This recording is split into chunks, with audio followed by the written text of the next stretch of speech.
संतों ने सुमरन पे विशेष ध्यान दिया है। सुमरन संत मत की पहली सीढ़ी है।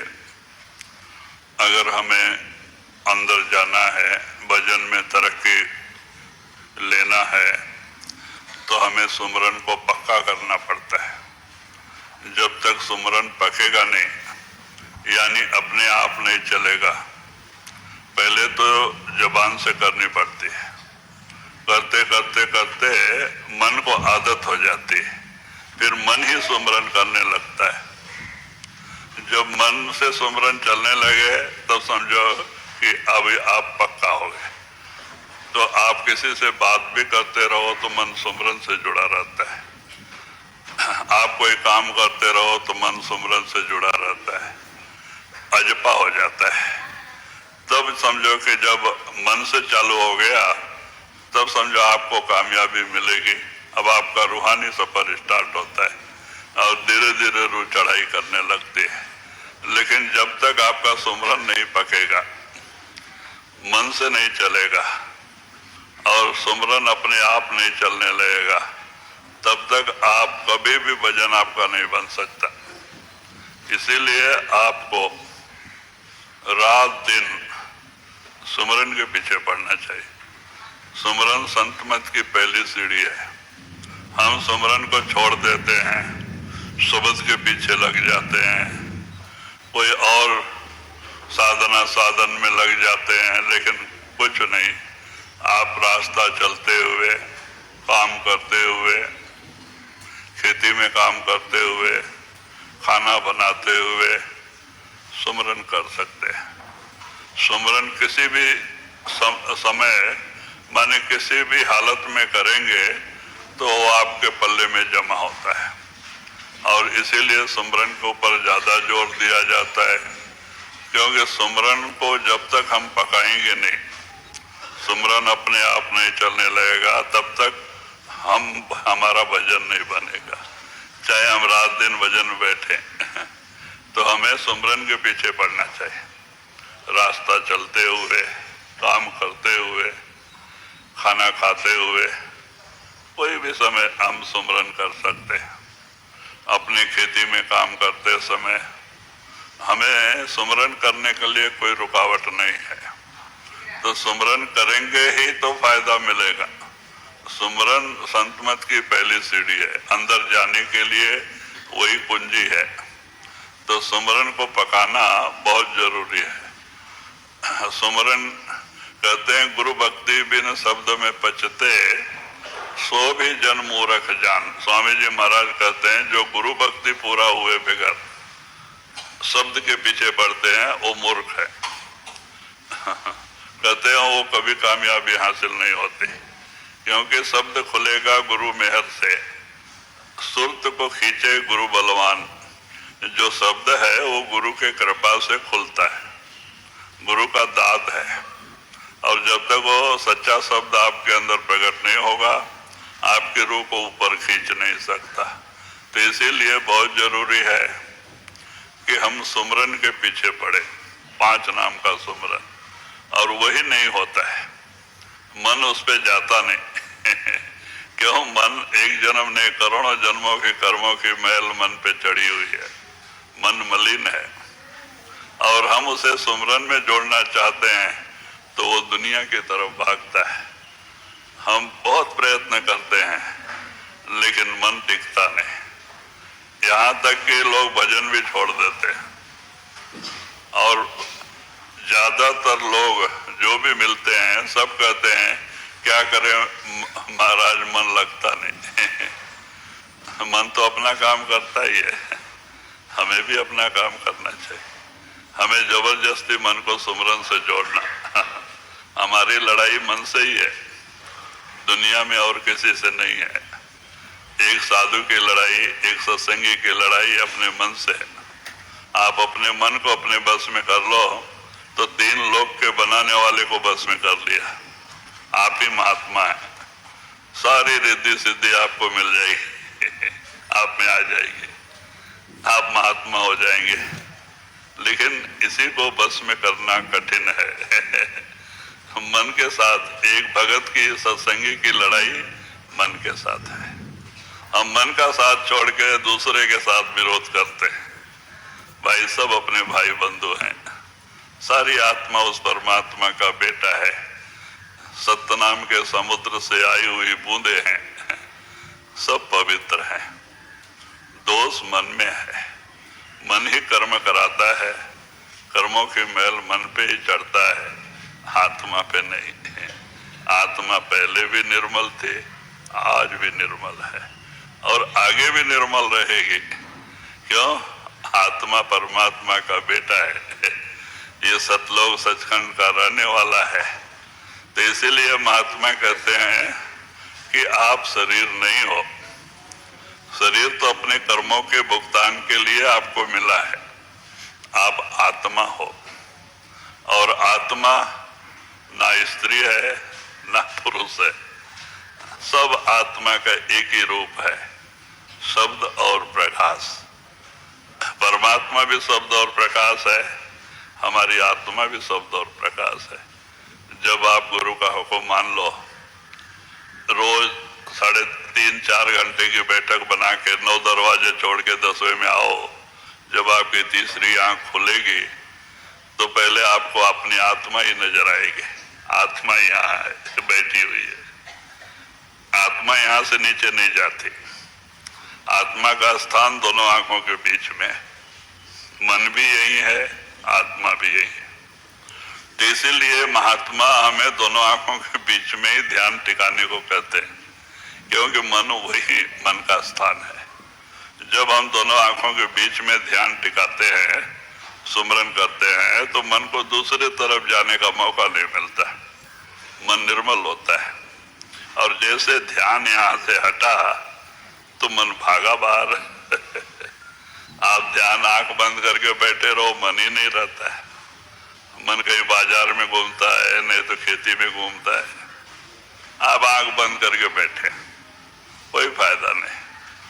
कबीर साहब ने कहा है ना, माला तो कर में फिरे, जीवा प्रेम में कमाए, मनुआ तो 14 फिरे, यह तो सुमरन नाई। पंडित लोग भी माला घुमा लेते हैं, हाथ में माला घुमाते हैं, मुंह में राम राम करते हैं, लेकिन मन उस राम में नहीं, वो कहीं किसी यजमान के घर में गया होता है। तो कहते हैं भाई फायदा क्या है, तीनों तीन तरफ, ऐसे नहीं। इसीलिए दोनों आंखों के बीच में ध्यान माने ख्याल स्थिर करके सुमरन करना।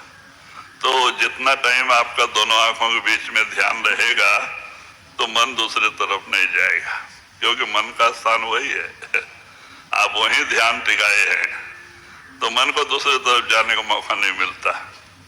लेकिन जब ध्यान वहां से हटता है तो मन भाग जाता है।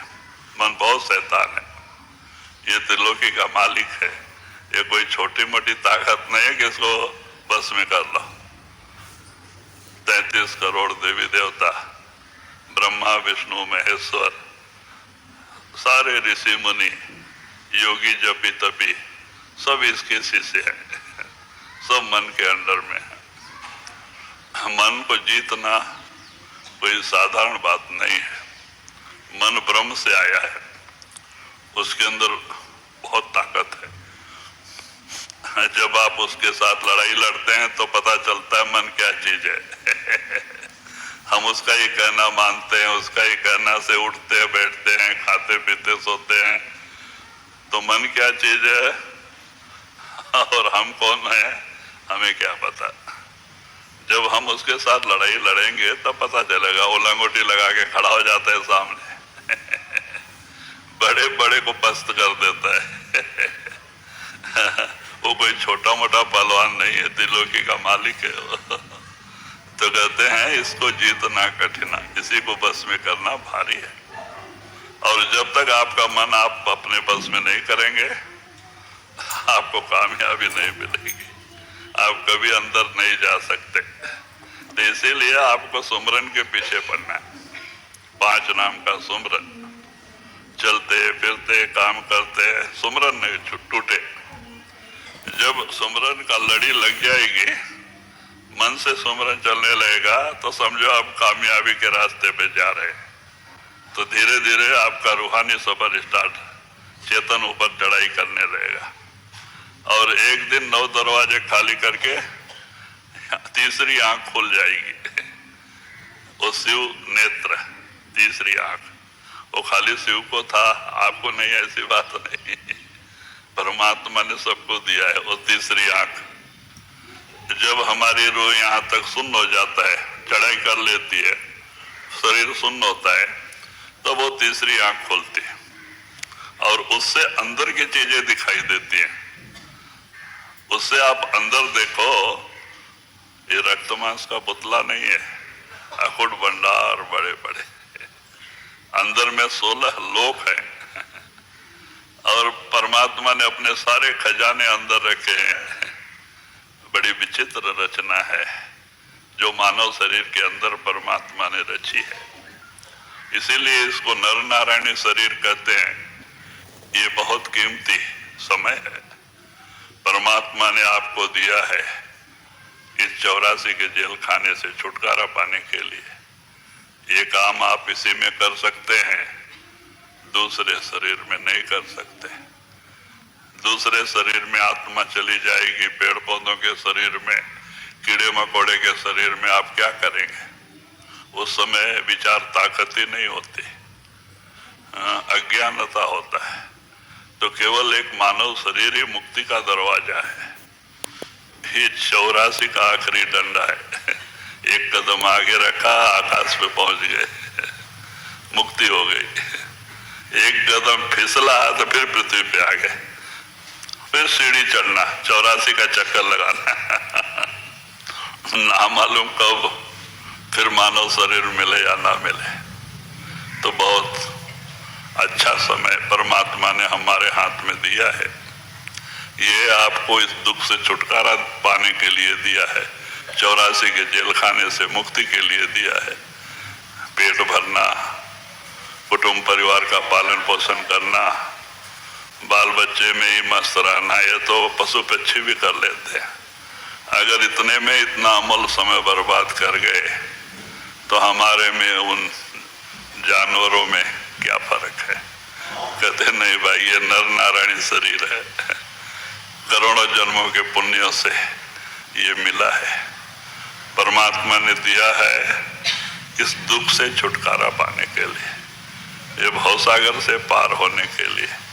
अगर इसमें आपने वो काम नहीं किया तो बाकी सब काम करके कोई फायदा नहीं। तो चाहिए कि हम संतों के वाक्य पे विचार करें, उस पे मनन करें, उसको अपने आचरण में लेके आवें।